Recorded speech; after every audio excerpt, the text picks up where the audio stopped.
शाहजहांपुर हर नागरिक की भागीदारी से बनेगा फाइलेरिया मुक्त। शाहजहांपुर एमडी अभियान को सशक्त बनाने हेतु मीडिया कार्यशाला आयोजित।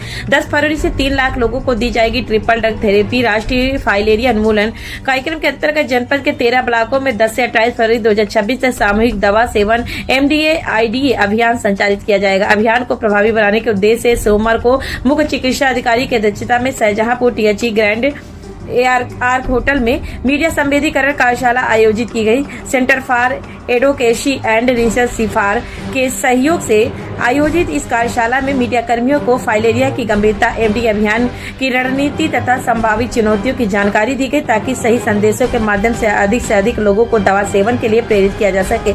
मुख्य चिकित्सा अधिकारी डॉक्टर विवेक कुमार मिश्रा ने बताया कि जनपद के 16 से 3 ब्लॉकों में माइक्रोफाइलेरिया दर 1% से कम होने के कारण इस वर्ष 13 ब्लॉकों में MDA अभियान चलाया जाएगा।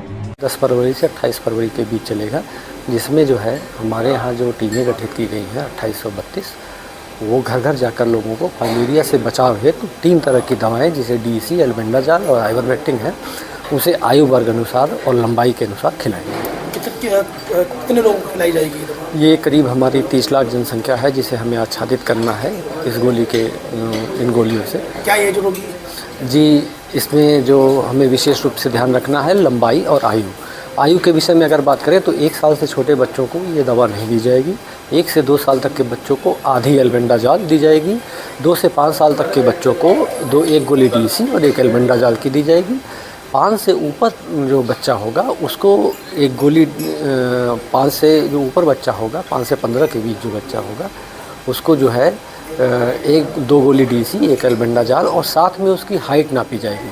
हाइट के लिए टीमों को नापने वाले टेप दिए गए हैं, उसके हाइट के अनुसार आइवरमेक्टिन की दवा दी जाएगी। वो 1, 2, 3 और 4 खुराकों की हो सकती है। किन लोगों को नहीं दी जाएगी? देखिए, ये दवा पूरी तरह सुरक्षित है, ये इसको सभी लोग खा सकते हैं। 3 तरह आयु वर्ग के लोगों को छोड़ के आयु वर्ग में कह रहा हूँ, 3 तरह के लोगों को छोड़ के 1 वर्ष से छोटा आयु का बच्चा हो, गर्भवती माता हो, या गंभीर रूप से बीमार व्यक्ति हो। गंभीर रूप से बीमार व्यक्तियों में हम केवल उन्हें सम्मिलित करेंगे जो ऑन बेड हों, या उनकी जो है अब बहुत ज़्यादा दिन तक उनका जीवन नहीं है और वो किसी गंभीर बीमारी से ग्रसित हैं, चल फिर नहीं सकते हैं, बिस्तर पे पड़े हैं।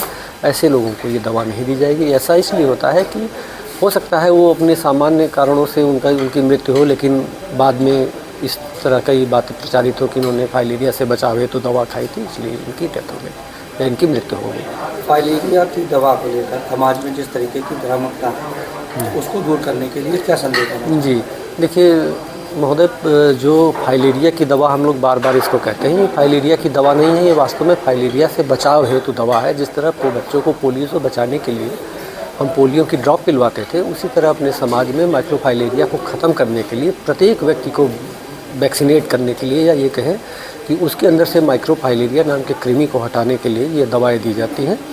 तो इस दवा को खाने के बाद उस व्यक्ति के अंदर से परजीवी समाप्त हो जाता है, क्योंकि ये मच्छर के काटने से फैलने वाला रोग है और ये मच्छरों के द्वारा संचारित किया जाता है। तो इससे बचाव हेतु जो है, अगर उस व्यक्ति को 1 खुराक दे दी जाएगी तो उसके शरीर से माइक्रोफाइलेरिया पूरी तरह यानी 95% एलिमिनेट हो जाएंगे और वह व्यक्ति किसी दूसरे को वो बीमारी फैला नहीं पाएगा। तो एक तरह से इसे वैक्सीनेशन के कार्यक्रम के ही तरह हम लोग देखें तो ज़्यादा बेहतर होगा कि हम अपनी बड़ी जनसंख्या को पहले ही फाइलेरिया से बचाव हेतु दवा खिला के इस बीमारी को जो है रोक सकते हैं, क्योंकि इस बीमारी का लक्षण प्रकट होने में 5 से 15 वर्ष लग जाते हैं। और ये जो कि मतलब कि कृमि है हमारे शरीर में 5 से 10 साल तक पलता रहता है, हमें इसका कोई अंदाज़ा नहीं होता है। तो उसी को मारने के लिए या उसी से बचाव के लिए हम अपनी लक्षित जनसंख्या को ये दवा खिलाते हैं साल में 1 बार।